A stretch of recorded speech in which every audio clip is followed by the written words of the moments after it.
Hello everyone, welcome to today's session. I am Kajol and in this video we are going to discuss passing off of trademarks and difference between copyright, trademark and patents. इससे पहले वाले videos में हमने copyrights और patents और trademark के maximum provisions को discuss कर लिया था।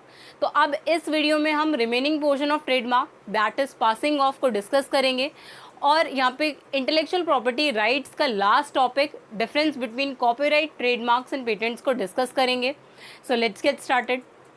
तो अब यहाँ पे पासिंग ऑफ से हम स्टार्ट करते हैं कि पहले पासिंग ऑफ हम कहते किसको हैं, क्या मीनिंग है इसका। तो अब passing of action arises when an unregistered trademark is used by the person. तो अब पहले यहाँ पे ये जो वर्ड है अनरजिस्टर्ड ट्रेडमार्क, यही यहाँ पे इसकी डेफिनेशन का कीवर्ड है, क्योंकि यही वर्ड जो है वो डिफ्रेंशिएट करता है यहाँ पे पासिंग ऑफ और ट्रेडमार्क इन्फ्रिंजमेंट को। तो हमने देखा था कि वहाँ पे जो ट्रेडमार्क इन्फ्रिंजमेंट है वो रजिस्टर्ड ट्रेडमार्क के अगेंस्ट होती है, लेकिन जो पासिंग ऑफ है वो अनरजिस्टर्ड ट्रेडमार्क के अगेंस्ट की जाती है। Is used by the person who is not the owner of the said trademark. तो अब जो पर्सन उसको यूज़ कर रहा है, जो ट्रेडमार्क है उसको अगर वो यूज़ कर रहा है तो वो उसका ट्रू ओनर नहीं होता उस अनरजिस्टर्ड ट्रेडमार्क का भी।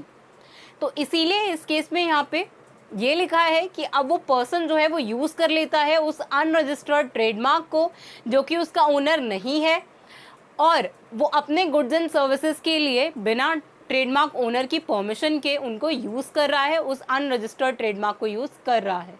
तो इसी एक्शन को, एक पर्सन के इसी एक्शन को हम यहाँ पे पासिंग ऑफ कहते हैं। तो अब यहाँ पे it is use to protect the goodwill attached with the unregistered trademark. तो अब जो अनरजिस्टर्ड ट्रेडमार्क है उससे भी एक पर्टिकुलर ट्रेडमार्क ओनर की जो गुडविल है वो अटैच्ड होती है, जैसा कि हमने रजिस्टर्ड ट्रेडमार्क के केस में भी देखा था। तो इस केस में भी यहाँ पे जो गुडविल है वो अटैच्ड होती है किसी भी एक बिजनेस की उसके ट्रेडमार्क के साथ। तो इसीलिए ये एक्शन भी जो है वो प्रोहिबिटेड होता है कि हमें कोई भी ट्रेडमार्क जो है उसको पास ऑफ नहीं करना होता, उसकी जो पासिंग ऑफ है वो प्रोहिबिटेड होती है। और अगर कोई पर्सन ऐसा करता है तो फिर उसके अगेंस्ट जो है वो एक्शंस लिए जाते हैं। तो अब यहाँ पे पासिंग ऑफ के अंदर ही it is different from trademark infringement. तो जैसा कि हमने पहले डिस्कस किया कि जो पासिंग ऑफ है वो ट्रेडमार्क इन्फ्रिंजमेंट से डिफरेंट होता है।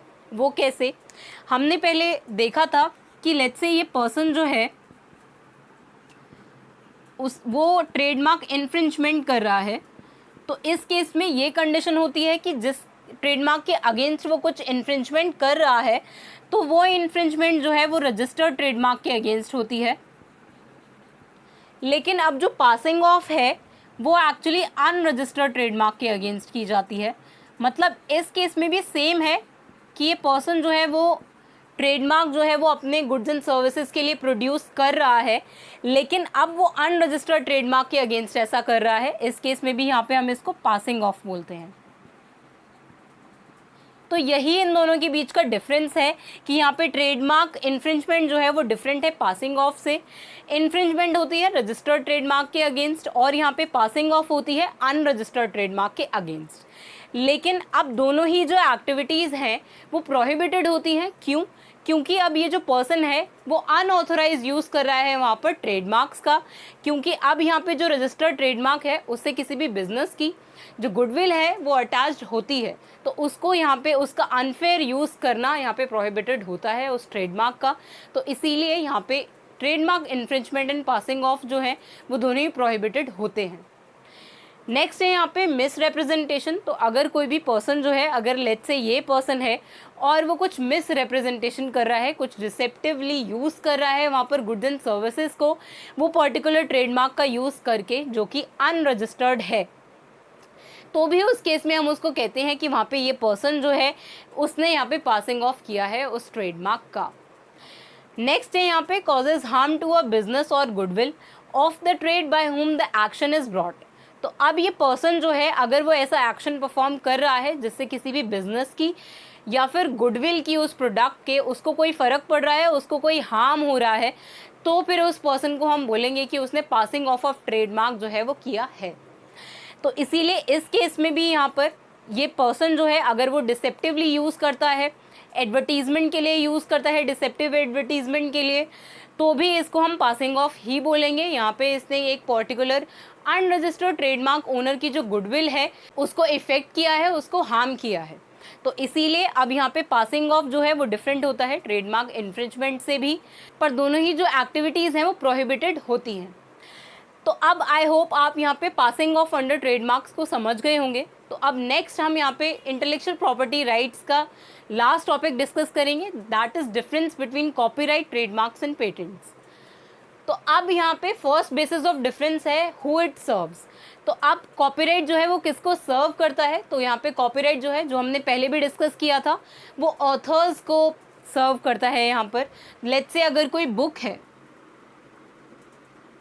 तो उसका जो ऑथर होगा उसको यहाँ पे कॉपीराइट जो है वो मिलता है, तो इसीलिए यहाँ पे जो कॉपीराइट है वो सर्व करता है ऑथर्स को। तो अब नेक्स्ट है यहाँ पे ट्रेडमार्क्स। तो ट्रेडमार्क किसको सर्व करता है, ब्रांड्स को। तो हमने ये डिस्कस किया था ट्रेडमार्क को डिस्कस करते वक्त कि ये प्रोडक्ट्स पर होता है, पर्टिकुलर प्रोडक्ट्स एंड सर्विसेज के लिए यूज़ होता है। तो इसीलिए यहाँ पे जो प्रोडक्ट्स हैं वो डायरेक्टली रिलेटेड हैं ब्रांड्स से। तो यहाँ पे जो ट्रेडमार्क है वो सर्व करता है ब्रांड्स को, जिससे हमें पता चल जाता है कि वो एक पर्टिकुलर ब्रांड जो है वो किसी पर्टिकुलर कंपनी से बिलोंग करता है या फिर उसकी पर्टिकुलर क्वालिटी होगी। तो इसीलिए यहाँ पे ट्रेडमार्क जो है वो ब्रांड्स को सर्व करता है। पेटेंट्स जो है वो इन्वेंटर्स को सर्व करते हैं। जो पेटेंट्स हैं वो हमने डिस्कस किया था कि वो कोई भी न्यू इन्वेंशन के अगेंस्ट जो है वो इशू किए जाते हैं। तो इसीलिए उस इन्वेंशन का जो इन्वेंटर होगा उसको यहाँ पर पेटेंट्स जो हैं वो सर्व करते हैं। नेक्स्ट है यहाँ पे पर्पस। तो अब पर्पस के बेसिस पे, तो अब कॉपीराइट को इशू करने का क्या पर्पस होता है, protects original creative and intellectual work. तो अब कॉपीराइट जो है वो प्रोटेक्ट करता है original creative and intellectual work को। कोई भी अगर एक पर्सन है उसका कोई क्रिएटिव वर्क है, उसके इंटेलेक्ट से रिलेटेड कोई वर्क है, तो उसको प्रोटेक्ट करने का पर्पस ही यहाँ पर कॉपीराइट का होता है। उस एक पर्टिकुलर पर्सन का जो कॉपीराइट है उसको प्रोटेक्ट किया जाए कि उस पर्टिकुलर पर्सन की परमिशन के बिना कोई दूसरा पर्सन जो है वो उस कॉपीराइट को यूज़ ना कर पाए। तो इसीलिए यहाँ पे यही पर्पस होता है कॉपीराइट को इशू करने का, कि वो प्रोटेक्ट करता है किसी के भी ओरिजिनल वर्क को। नेक्स्ट है यहाँ पे ट्रेडमार्क। अब ट्रेडमार्क का पर्पस होता है distinguishes goods and services from competitors. तो अब जो ट्रेडमार्क है उनका ये पर्पस होता है कि हम डिफ्रेंशिएट कर पाएँ जो डिफरेंट ऑल्टरनेटिव्स अवेलेबल हैं मार्केट में। तो वो कंपेटिटर्स जो हैं, तो वहाँ पे कस्टमर्स जो होंगे उस पर्टिकुलर गुड्स एंड सर्विसेज के, तो वो डिस्टिंग्विश कर पाएँ कि वो जो पर्टिकुलर ट्रेडमार्क है वो किस कंपनी से या किस ब्रांड से या किस प्रोडक्ट से बिलोंग करता है। तो इसीलिए ये डिस्टिंग्विश करता है गुड्स एंड सर्विसेज को फ्रॉम कंपेटिटर्स। नेक्स्ट है पेटेंट्स। तो अब पेटेंट्स का पर्पस होता है ग्रांट करना exclusive rights to the owner. जो भी पेटेंट का ओनर होगा उसके पास एक्सक्लूसिव और मोनोपोली राइट्स होते हैं। ये हमने पेटेंट्स को डिस्कस करते वक्त देखा था कि वहाँ पे जो पेटेंट का ओनर है उसके पास एक्सक्लूसिव और मोनोपोली राइट्स होते हैं, तो उसी को यहाँ पे उसके इन्वेंटर को ग्रांट किया जाता है पेटेंट्स। तो जो पेटेंट का ओनर है उसी को वो एक्सक्लूसिव राइट्स जो हैं वो ग्रांट करने के लिए पेटेंट्स यहाँ पे इशू किए जाते हैं। नेक्स्ट है यहाँ पे टाइम लिमिट। तो अब यहाँ पे कॉपीराइट का जो टाइम लिमिट है वो है authors life plus 60 years from death of author. तो ये हमने डिस्कस किया था कि यहाँ पे ऑथर की जो लाइफ टाइम है तब तक वैलिड रहता है कोई भी कॉपीराइट, प्लस ऑथर की डेथ के बाद के 60 ईयर्स तक भी यहाँ पे कॉपीराइट जो है वो वैलिड रहता है।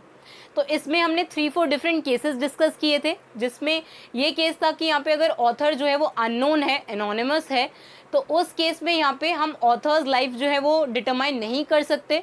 तो इसीलिए यहाँ पर 60 years from the date of publication of that particular work होता है वो कॉपीराइट एप्लीकेबल। और इसमें हमने देखा था कि अगर जॉइंट ऑथरशिप है तो उस केस में जो लेट्स से 2-3 ऑथर्स हैं वहाँ पे एक पर्टिकुलर बुक के, तो उस केस में जो भी जिसकी भी डेथ सबसे लास्ट में होती है 3 ऑथर्स में से, तो उस लास्ट ऑथर की जब डेथ होगी उसके बाद के 60 ईयर्स हम काउंट करेंगे, तब तक वो जो कॉपीराइट है वो वैलिड रहता है। और इसमें हमने डिस्कस किया था कि फोटोग्राफ्स के केस में डिफरेंट केस होता है।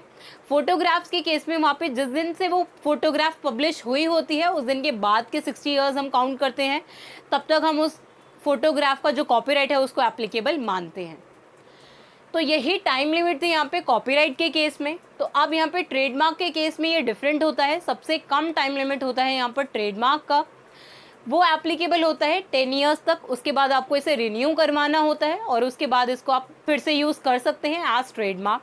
तो ये जो 10 ईयर्स की टाइम लिमिट है ये इंडिया के लिए है। इंडिया में यहाँ पे जो ट्रेडमार्क हैं वो 10 ईयर्स तक वैलिड रहते हैं और उसके बाद आपको कुछ फ़ी पे करनी होती है, जिसके बाद आप इसको रिन्यू करवा सकते हैं। तो अब पेटेंट के केस में टाइम लिमिट हमने डिस्कस करी थी कि यूजुअली जो पेटेंट्स हैं वो 20 ईयर्स तक के लिए वैलिड रहते हैं। नेक्स्ट बेसिस ऑफ डिफरेंस है यहाँ पे इशूड फॉर। तो अब यहाँ पे कॉपीराइट, ट्रेडमार्क और पेटेंट्स जो हैं किन चीज़ों के अगेंस्ट इशू किए जाते हैं।